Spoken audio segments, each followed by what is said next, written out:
ሰላም ጤና ይስጥልን የተከበራችሁ የእግዚአብሔር ቤተሰቦች የእናታችን የቅድስት ድንግል ማርያም ወዳጆች፣ ዛሬ እንግዲህ የምንገኘው በዋልድባ ሰቋር። ዋልድባ ሰቋር ደግሞ ሰኔ 21 እጅግ በጣም በደመቀ ሁኔታ ይከበራልና የበዓሉን ምክንያት በማድረግ ከመላው በተለይ ሰሜን ጎንደር ዙሪያ በጣም በርካታ ሰው ነው የመጣውና በሰሜን ጎንደር ዙሪያ ከመጡ ሰዎች እንዲሁም ደግሞ በባህር ዳር ከአዲስ አበባም ከተለያየ ቦታ ዋልድባን ሰቋር በዚህ ጊዜ የሚያውቁ ሰዎች በጣም በርካታ ሰዎች መጥተዋልና የበዓሉ ድባብ እንደምታዩት በሰላም ሰው እየተስተናገደ ነው ያለው።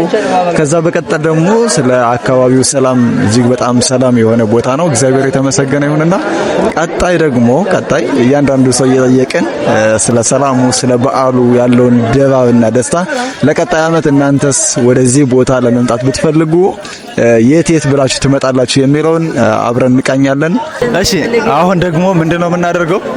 እየተዟዟርን ከቻልን ሰው እንጠይቃለን፣ ካልሆነ ደግሞ እየዞርንኛው እንቃኛዋለን። ተከተሉን።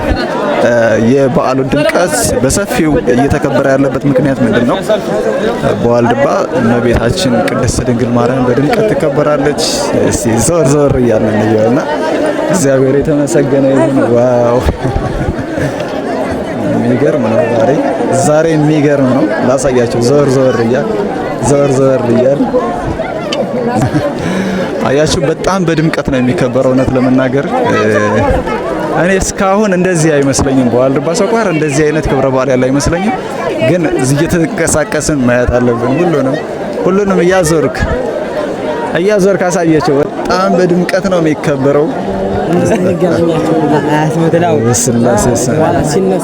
በስላሴ ስም ኖርማሊ በጣም እንዴት ሰው ሲያወራ እንደ ቀላል ነበር ሳይው የነበረው፣ ግን በድምቀት የሚከበር ነው። ሰላም ነው፣ እጅግ በጣም ሰላም ነው። አሁን ወደዚህ አካባቢ ጦርነት አለ ይባላል፣ ግን እግዚአብሔር ይመስገን አለን። እንዴት ናችሁ? የምናገኛቸው ሰዎች ፈቃደኛ ከሆነ ኢንተርቪው እናደርጋለን፣ ካልሆነ ከኛ ጋር አብራችሁ ዙራችሁ ቀጣይ ዓመት እንዳይቀርባችሁ። እግዚአብሔር ይመስገን። እኔ ለመጀመሪያ ጊዜ ነው እያየሁ ያለሁት። ክብርና ምስጋና መድኃኔዓለም እርሱ ይውሰድ። እንደዛ አድርገህ ቅረጽ። በ0.5 አድርገው ስጠኝ።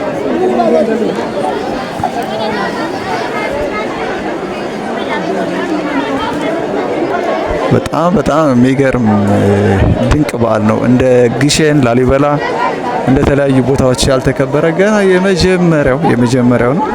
በጣም ነው ደስ ያለኝ። እኔ ልነግራችሁ እንዴት ብዬ እንደምነግራችሁ አላውቅም። ለመጀመሪያ ጊዜ ነው የመጣሁት፣ ግን ደግሞ መንቀሳቀስ ምናምን አይቻልም። ገና ዛሬ ቅዳሜ ነው። ቀጣይ ደግሞ አስቡት ምን ያክል ሰው ሊመጣ እንደሚችል። ወደዛ ውስጥ ለቀረጻ ምን ያክል በጣም ገርሞኛል። እውነት በጣም ነው የገረመኝ። በጣም ነው የሚያምረው። እውነት ለመናገር እናንተ ወደዚህ ቦታ ለመሄድ ከፈለጋችሁ የተሳፋራላችሁ መሰላችሁ ጎንደር ትሄዳላችሁ። ጎንደር አራዳ መናኸሪያ ላይ አድርቃይ በሚለው ተሳፈሩና አድርቃይ ሳትደርሱ ዛሬማን ወጣ ብላችሁ የገዳሙ መፈር ቤት አለ፣ ትጠይቃላችሁ።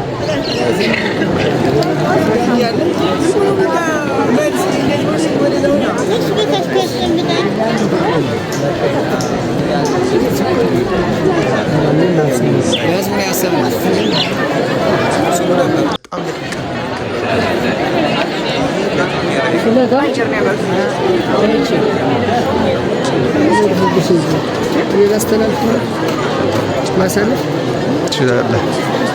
አይ ደክማል። አንድ ቦታ ቁጭ በል በቃ።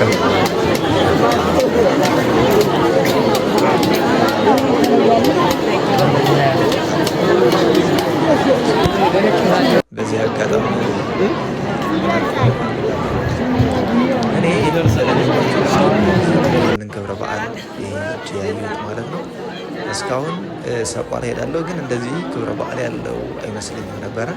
ግን ደግሞ ይሄንን የመሰለ በጣም የሚያስገርም ክብረ በዓል አይቻለሁ ማለት ነው። ሰኔ 20 በሰቋር ዋልድባ በጣም በድምቀት ከሚከበሩ በዓላት የመጀመሪያውና ግንባር ቀን ደግሞ በጣም በርካታ ሰው የሚሄድበት ልክ እንደ ግሸን እንደ ላሊበላ የሚከበርበት ኃጢአት አይሻገርብሽ፣ እህል አይብቀልብሽ፣ አይቀመስብሽ የተባለችው ዋልድባ ቦታውን ተረግጣችሁ ቃል ኪዳኑን ተቀብላችሁ ክብረ በዓሉና ክብራችሁ ትመለሳላችሁ ማለት ነው።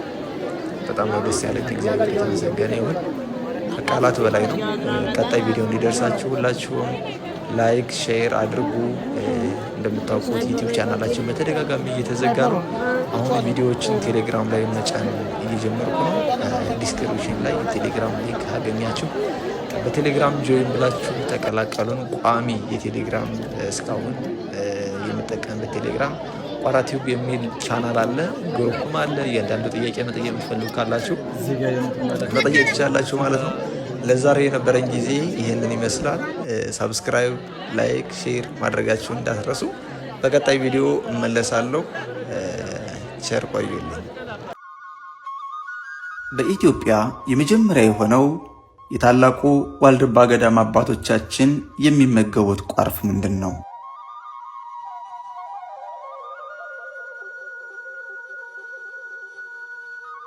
ታላቁ ዋልድባ ገዳም በ485 ዓመተ ምህረት ከተመሰረተ ጀምሮ አባታችን አቡነ ዘጰራቅሊጦስ አበምኔት እስከሆኑበት እስከ 16ኛው መቶ ክፍለ ዘመን ድረስ እነዚህ 3 የእጽዋት ስሮች ለምግብነት ያገለግሉ ነበር።